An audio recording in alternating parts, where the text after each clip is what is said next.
প্রধানমন্ত্রী ইন্দিরা গান্ধীর সাক্ষাতের ব্যবস্থা হয়।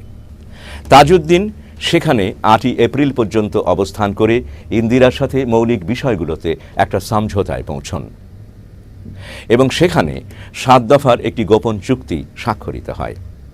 10ই এপ্রিল বাংলাদেশের স্বাধীনতা ঘোষণাপত্র ও প্রবাসী বাংলাদেশ সরকারের পরিপূর্ণ কাঠামোটি নির্ধারিত হয়।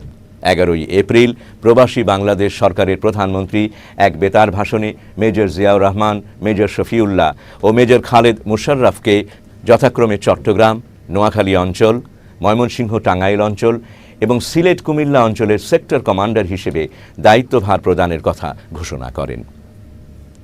পরবর্তীতে পুরো রণাঙ্গনকে মোট 11টি সেক্টরে ভাগ করা হয়। 17ই এপ্রিল প্রচুর বিদেশি সাংবাদিকদের উপস্থিতিতে স্বাধীন বাংলাদেশের প্রবাসী সরকারের ঘোষণা দেয়া হয়। স্বাধীনতা যুদ্ধের এই পুরো 9টি মাস ধরে অতিক্রান্ত পরিস্থিতির আরেকটি ভিন্ন চিত্র আমাদেরকে এখানে তুলে ধরতেই হচ্ছে।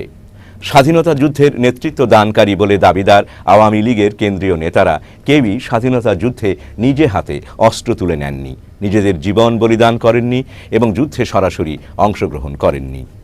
অন্যদিকে আওয়ামী লীগের শীর্ষ নেতা শেখ মুজিবুর রহমান তখন পাকিস্তানের জেলে বেশ নিরাপদেই দিন যাপন করছিলেন, এমনকি তার প্রিয় এরিনমোর তামাক এবং পাইপ সহ। অপরদিকে পুরো 9টি মাস ধরে শেখ মুজিবুর রহমানের পরিবার ঢাকাতেই বেশ আরামে দিন যাপন করেছে। কুখ্যাত নরঘাতক সামরিক বাহিনী থেকে প্রতি মাসে 1,500 টাকা করে ভাতা দেয়া হতো শেখ মুজিবের স্ত্রী ফজিলতুন্নেসাকে। বাংলাদেশ যখন রক্তাক্ত যুদ্ধে লিপ্ত, বাংলাদেশের এ মাথা ও মাথাব্যাপী প্রতিদিন হাজার হাজার লোককে গুলি করে বেয়নেট দিয়ে খুঁচিয়ে নির্মমভাবে হত্যা করা হচ্ছে, শত শত নারী হচ্ছে ধর্ষিতা, 1 কোটি শরণার্থী যখন ভারতের মাটিতে মানবেতর জীবন কাটাচ্ছে আর এক মুঠো ভাতের জন্য করছে হাহাকার, যখন অবুঝ শিশুদের জন্য জোটেনি সামান্য দুধ বা বার্লি, তখন ভারতের মাটিতে এই আওয়ামী নেতাদের জীবনাচরণ সত্যিই ছিল দুঃখজনক এবং লজ্জাকর। এই সব নেতারা বেশিরভাগই সস্ত্রীক পশ্চিমবাংলা গিয়েছিলেন। এরা তখন সুদৃশ্য অলংকার এবং অন্যান্য মহার্ঘ জিনিসও কেনাকাটা করতেন। আওয়ামী নেতাদের কলকাতার জীবন সম্পর্কে আরও তথ্য মিলবে স্বাধীনতার পর শেখ মুজিব দেশে ফিরলে স্বাধীন বাংলা ছাত্র সংগ্রাম পরিষদ শেখ মুজিবের কাছে যে 2টি প্রস্তাব রাখেন তাতে। সেই প্রস্তাবের 4 নম্বরটি হল অস্থায়ী সরকার ও আওয়ামী লীগের এমএনএ ও এমপি যারা ভারতে অবস্থানকালে দুর্নীতি করেছে এবং স্বাধীনতা যুদ্ধের প্রতি বিশ্বাসঘাতকতা করেছে তাদেরকে আওয়ামী লীগ থেকে বহিষ্কার এবং ট্রাইব্যুনাল গঠন করে বিচার করতে হবে।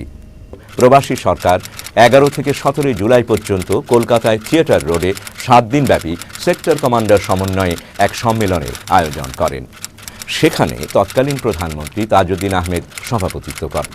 সেই নীতি নির্ধারণী আলোচনার এক পর্যায়ে জিয়াউর রহমান সংখ্যাগরিষ্ঠ সেক্টর কমান্ডারদের সাথে আলোচনা সাপেক্ষে মুক্তিযুদ্ধের সর্বাধিনায়ক এমএজি ওসমানীকে সামরিক দেশরক্ষা মন্ত্রী পদে উন্নীত করে 7 জন তরুণ অধিনায়কের একটি ওয়ার কাউন্সিল গঠনের প্রস্তাব দেন, যাতে যুদ্ধের অভিজ্ঞতাবিহীন নেতারাই শুধু এককভাবে সিদ্ধান্ত না নিয়ে যুদ্ধে অভিজ্ঞদের সহযোগে সিদ্ধান্ত গ্রহণ করা যায় এবং এই কাউন্সিল সরাসরি যুদ্ধক্ষেত্রের সাথে যোগাযোগ রক্ষা করবে ও দিক নির্দেশনা প্রদান করবে। আজ বিশেষজ্ঞরা পৃথিবীর যুদ্ধ ইতিহাস ঘেঁটে একথাই বলেছেন যে জিয়াউর রহমানের প্রস্তাবটি ছিল সেই মুহূর্তে সবচেয়ে বৈজ্ঞানিক। যাই হোক, আগস্ট মাস থেকে বাংলাদেশের মুক্তিযুদ্ধ একটা গতিবেগ পায়। এই সম্মেলনের পর জুলাই মাসে জিয়া যুগপৎভাবে 11 নম্বর সেক্টর এবং ব্রিগেড জেড ফোর্স গঠন করেন। অন্য ব্রিগেড দুটি এস ফোর্স এবং কে ফোর্স সেপ্টেম্বরের শেষের দিকে গঠিত হয়। 17 জুলাই থেকে প্রথম নিয়মিত ব্রিগেড জেড ফোর্স গঠিত হয়। মেঘালয়ের গভীর জঙ্গলে তেল চালায় জিয়াউর রহমান আশ্চর্য দ্রুততায় ও অত্যন্ত কুশলতার সাথে 22,000 মুক্তিযোদ্ধা সমন্বয়ে এই ব্রিগেডটি গড়ে তোলেন এবং প্রায় 500 বর্গমাইলের স্বীয় প্রতিরক্ষায় সক্ষম বাংলাদেশের স্বাধীন ভূখণ্ড প্রস্তুত করেন। এটি ছিল সেন্ট্রাল সেক্টর। জিয়াউর রহমানের ইচ্ছা ছিল এখান থেকেই তিনি কামালপুর বক্সিগঞ্জ পথে ঢাকা আক্রমণ করবেন।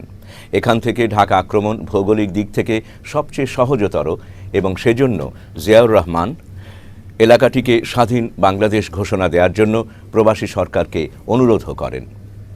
জিয়াউর রহমানের ঢাকা আক্রমণের ওই সিদ্ধান্তটি যে কত যথার্থ ছিল তার প্রমাণ মেলে যৌথ বাহিনীর commander major general Lakshman Singh লেহলে যিনি 20 মাউন্টেন ডিভিশনের জিওসি ছিলেন, তার লেখনীতে। The central sector lies south of the Meghalaya and forms a triangle with its broad base in the north along the Indian border, with Jamuna and Meghna forming its western and eastern sides. Dhaka at the south apex was the capital and political and psychological heart of East Pakistan. As discussed earlier, the best geographical approach to Dhaka from the Indian territory was through the central sector from the north, even though the eastern sector provided a much shorter approach. মুক্তিযুদ্ধের প্রেক্ষাপট জুড়ে এই বহুবিধ প্রস্তুতির অন্তরালে আরও অনেক ঘটনা ঘটেছিল, সেদিকে আমাদের দৃষ্টিপাত না করলেই নয়।